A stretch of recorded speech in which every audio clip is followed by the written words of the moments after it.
All right, this is our Market Garden special event. Lots of proxying because I don't have really British models, just mid-war. So super amount of proxying on my side. And the way that we're going to set it up, we're going to do it in 4 scenarios.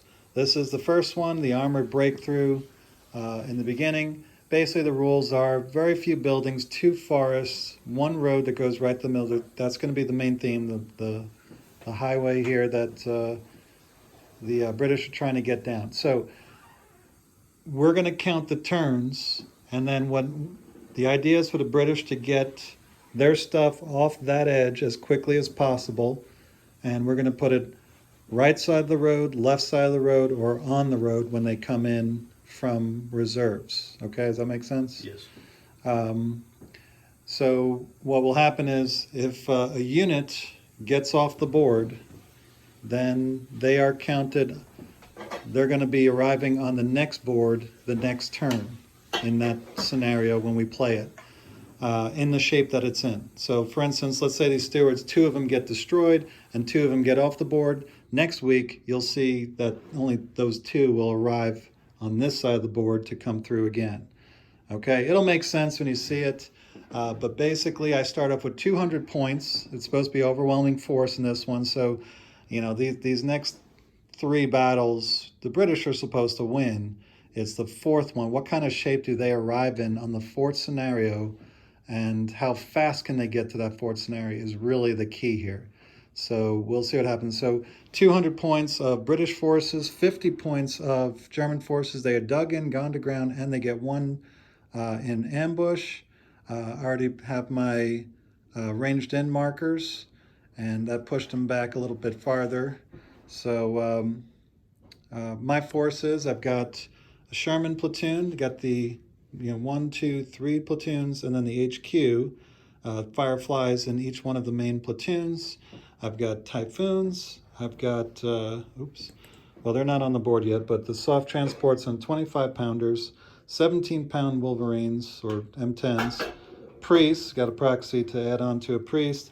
These Crusaders are proxying as Cromwells, and then we have Stuarts over here. And these Cromwells are going to be the Czech version because I need to take 3 points off. So they'll lose Scout, but they get Blitz. And then I've got a motor company with Wasps and regular universal carriers, and then the full 2 platoons. And I think I already said 25 pounders. Did I miss anything? I don't think so. Anyway,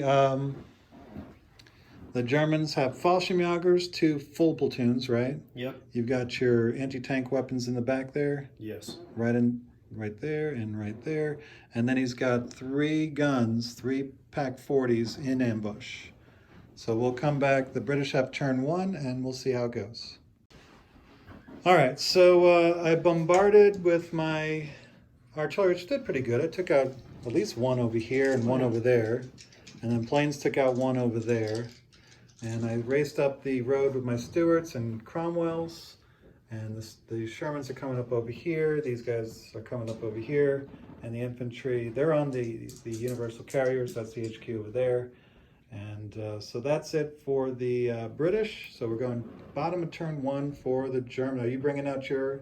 Yeah. Okay. Where are they coming in? Okay. Good spot. All right. So he's gonna place it, and he's gonna do his bottom of turn 1. Okay. He unpinned his Fallschirmjägers from being bombarded. These guys popped out here and killed a Firefly. So now we go to top of turn 2. All right, so came up with the Cromwells and the Stuarts, assaulted. This guy got bailed, but and I didn't kill anybody with the assault. But since he was pinned, he could just bail the guy, and then messed up his Fearless, so he had to run away. So it was pretty uneventful assault. All these guys moved up. These guys followed me up. These guys came up the road. Like I said, these guys fired into that platoon. All of these tanks fired into the guns, including the Priests, bombarded. The bombardment killed 1, right? Yes. Okay, bombardment killed 1. And all this did nothing. And yeah. Did I even pin you? No. Seriously? The bombardment pinned me. Oh, that's right. Yes, Yeah. it didn't matter. Planes didn't come in. And that was it. So moving in, starting to push away, aside his infantry, and his guns are down to 2, but he's still good to go. So why don't you go ahead and roll for the guns? No. They do not unpin. What about Over here? Yes. Which one? These guys? These guys. Okay, and then these guys? Yes. All right, so they're all unpinned. No ambushes, so he's just gonna try to blow me up, and we'll see what happens in bottom of turn 2. Okay, he blitzed with his infantry, took some pot shots, killed the one of the stewards, which is going to be the proxy now, and then shooting scooted away, shot some machine guns, almost pretty much bounced. One partially penetrated, but then he flubbed the firepower, and the 7.5 missed completely. So that's it. So we're going top of turn 3. All right, so I got my tanks out of the way here of his guns. Bombardment killed another gun, kept him pinned. Oh, I didn't assault here. Yeah. Hold on, we'll be right back. So I assaulted over here. I used flamethrowers, assaulted with a platoon, killed 2 of his stands, got into the building, and he's right outside the building, so we'll see how that works out. And we got to come back with what's going on over here. Okay, it turns out these guys did nothing, so that's how it stands. I moved all these tanks out of the way, shot into, took this building with 1 platoon of my British, using flamethrowers there, and I didn't even bother using machine guns or any of these guys. Shot into here, didn't do anything, bombarded, just pinned them. So unpin your guns. And he unpins them, see if they run away. Yes. And they do. So the guns are gone. That's a shame. And then unpin these guys here. Yep. And they do.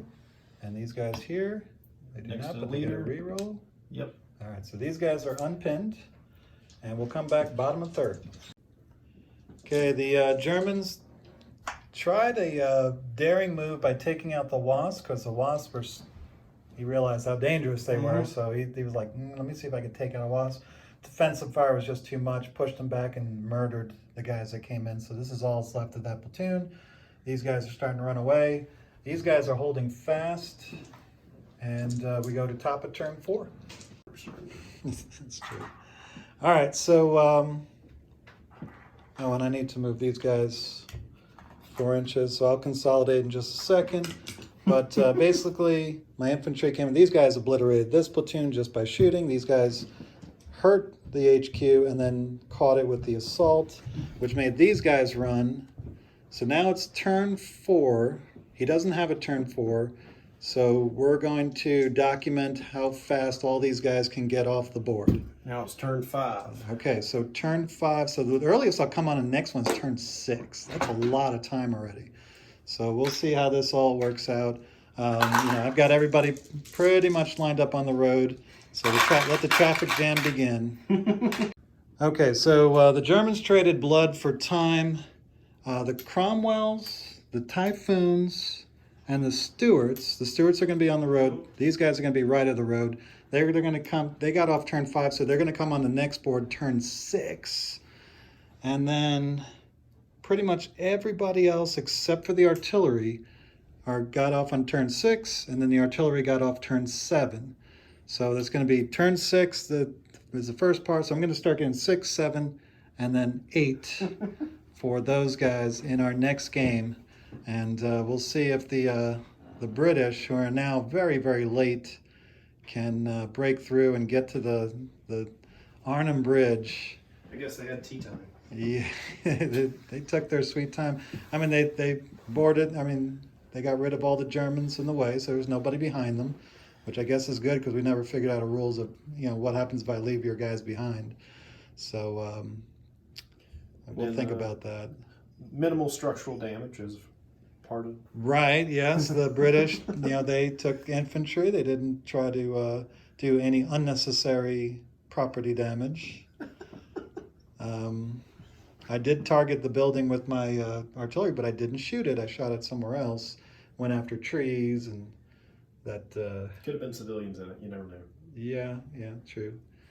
All right. So that's where we're going to leave it, and we're going to set up another. We're going to do airborne now. It's going to start with airborne, and then these guys are going to come in relieve and see how fast they can get to Arnhem. All right. Thanks for watching. Oh, any thoughts, Dan? Is that okay? I mean, Yeah. I was sitting there thinking, I was like, I kind of wish I would have left that HQ dug in and then pulled these guys back, so they would have been a kind of like a pressure seal. right. Yeah, we were thinking about what happens if Dan just runs off the board with me. Will he be able to fight an X-Bar? I said, yeah, I don't see why not.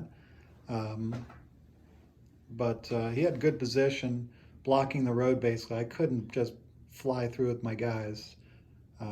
So I had to deal with his guys, and that was what. I was disappointed in the Pack 40s. I'd hoped to kill at least one or two more of your tanks, but Yeah, they got pinned pretty much right away. I mean, they killed the Firefly. that was a plus. And then That's, they killed a Stewart. That's kind of like, saying they picked on the smallest guy in the room. well, how many points are the Pack 40s? Do you know? They were 18 or something like that. I need to look. 18 for 3. Yeah. Excuse me.